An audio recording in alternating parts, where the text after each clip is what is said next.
সাগরের শক্তি বাড়াচ্ছে রেমাল। বাংলাদেশে ল্যান্ডফল করার কথা এই ঘূর্ণিঝড় রেমালের।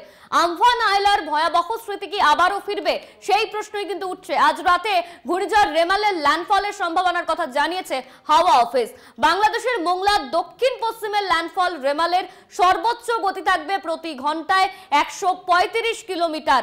আর এই রেমালের প্রভাব কিন্তু ইতিমধ্যেই দক্ষিণবঙ্গে পড়তে শুরু করেছে। দক্ষিণবঙ্গের বেশ কিছু জায়গায় বৃষ্টি শুরু হয়েছে, ইতিমধ্যেই সেই বৃষ্টির ছবিও আপনাদের দেখিয়েছি। অন্যদিকে দীঘা, হিঙ্গলগঞ্জ, বকখালি, কৈখালি সেখানের পরিস্থিতিও কিন্তু যত সময় যাচ্ছে তত খারাপ হতে শুরু করেছে। সমুদ্রের জলোচ্ছ্বাসের ছবি আপনারা দেখতে পাচ্ছেন, আপনাদের দেখাচ্ছি 4 জায়গার ছবি, দীঘা, হিঙ্গলগঞ্জ, বকখালি, কৈখালি।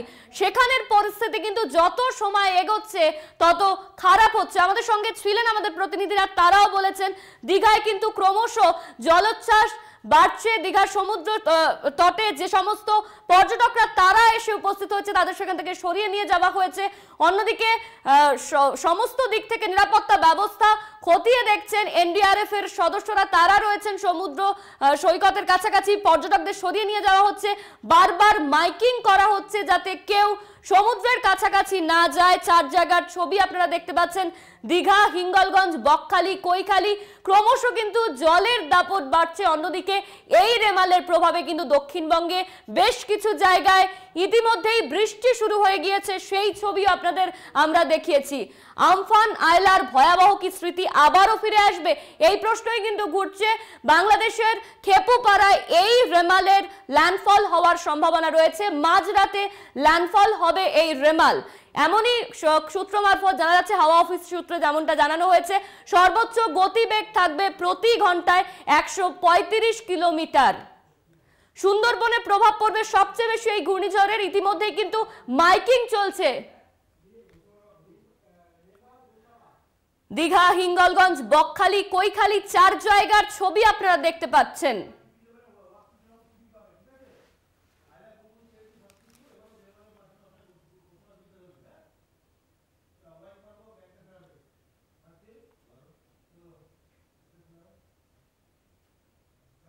আয়লা বুলবুল কেড়েছে সবকিছু। এবারও রেমালের সামনে অসহায় গোসাবায়ের বিদ্যাধরী নদী সংলগ্ন বাসিন্দারা। বাদ কি রক্ষা পাবে, দুশ্চিন্তায় গ্রামবাসীরা।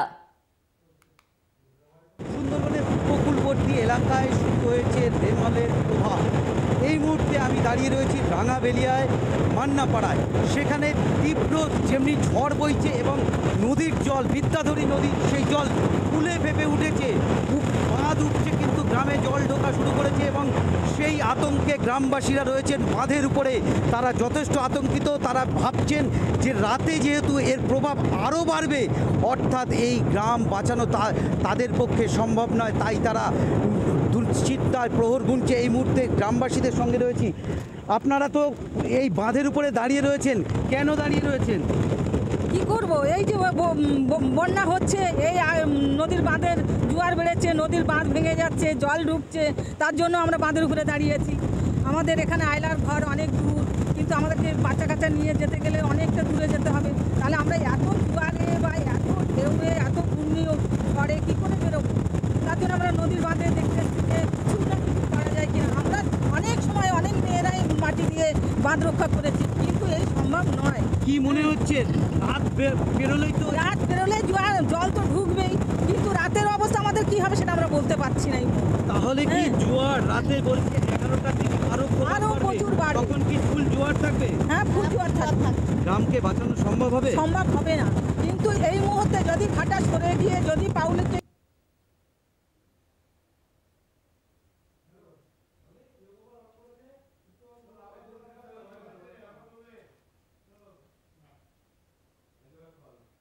মাঝরাতে রেমালের ল্যান্ডফল। বাংলাদেশের খেপুপাড়ায় ল্যান্ডফল হবে এই ঘূর্ণিঝড়ের। 135 কিলোমিটার বেগে বইবে হাওয়া। অন্যদিকে দক্ষিণবঙ্গে কিন্তু ইতিমধ্যেই বেশ কিছু জায়গায় বৃষ্টি শুরু হয়ে গিয়েছে। দীঘা, কাকদ্বীপ এই সমস্ত জায়গায় বৃষ্টি শুরু হয়েছে। সমুদ্রের জলোচ্ছ্বাস ক্রমেই বেড়ে চলেছে, যত সময় এগোচ্ছে ততই কিন্তু সমুদ্রের জলোচ্ছ্বাস বাড়ছে। সেই ছবি আপনাদের সামনে তুলে ধরেছি আমরা, সকাল থেকে সেই ছবি আপনারা দেখতে পাচ্ছেন।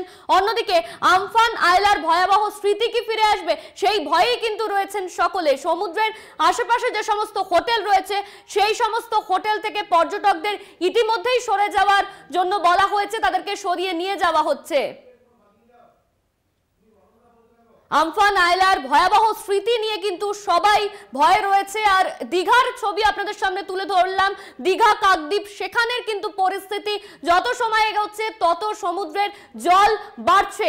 আজকে কিন্তু মাঝরাতে এই রেমালের ল্যান্ডফল হওয়ার কথা, বাংলাদেশের খেপুপাড়ায় ল্যান্ডফল হবে এই রেমাল ঘূর্ণিঝড়ের। আর সেই মতোই কিন্তু সমস্ত ব্যবস্থা রাখা হয়েছে, প্রশাসনের তরফে ব্যবস্থা নেওয়া হয়েছে, কন্ট্রোল রুম খোলা হয়েছে, একাধিক ফোন নাম্বার, হেল্পলাইন নাম্বার দেওয়া হয়েছে প্রশাসনের তরফে। সমস্ত রকম ব্যবস্থা করা হচ্ছে। দীঘার যে সমস্ত পর্যটকরা তারা ঘুরতে গিয়েছে তাদেরকে সেখান থেকে সরিয়ে নিয়ে যাওয়া হচ্ছে।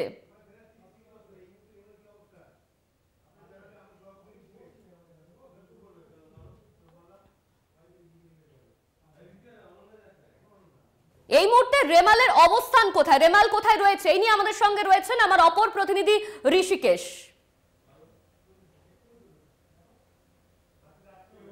একদমই অনন্যা, দেখো বঙ্গোপসাগরে তৈরি হয়ে গিয়েছে রেমাল, এবং এই যে দেখতে পাচ্ছ এই জায়গাতে এই মুহূর্তে রয়েছে রেমাল ঘূর্ণিঝড়। এই মুহূর্তে তা উত্তর বঙ্গোপসাগরে রয়েছে। আজ মধ্যরাতেই কিন্তু রেমাল স্থলভাগে আছড়ে পড়তে পারে। যেভাবে আমি দেখাচ্ছি এইখানেই রয়েছে এই মুহূর্তে এই ঘূর্ণিঝড় রেমাল, উত্তর বঙ্গোপসাগরে রয়েছে এবং আজ বাংলাদেশ এবং এ রাজ্যে সাগরদ্বীপের মাঝামাঝি জায়গায়, অর্থাৎ বাংলাদেশের খেপুপাড়া এবং সাগরদ্বীপের মাঝামাঝি জায়গায় রাত 11টার কিছু পরে আছড়ে পড়তে পারে।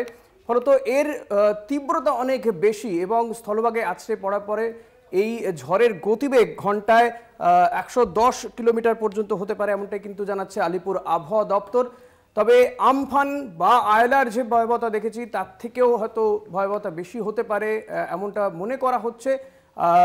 আবার ইতিমধ্যে আমরা দেখতে পাচ্ছি যে দক্ষিণবঙ্গে কিন্তু এই ঘূর্ণিঝড়ের প্রভাবে ঝড় বৃষ্টি শুরু হয়ে গিয়েছে।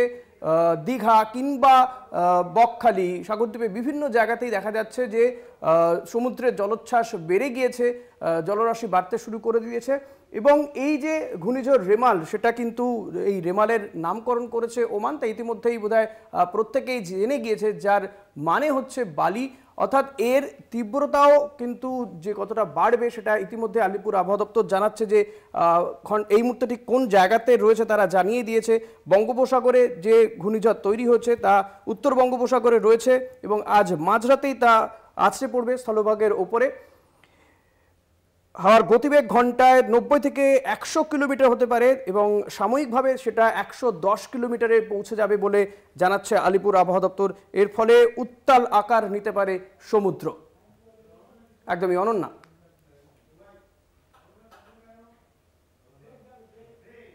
এখন সময় একটা বিরতির, ফিরছি বিরতির পর সঙ্গে থাকুন।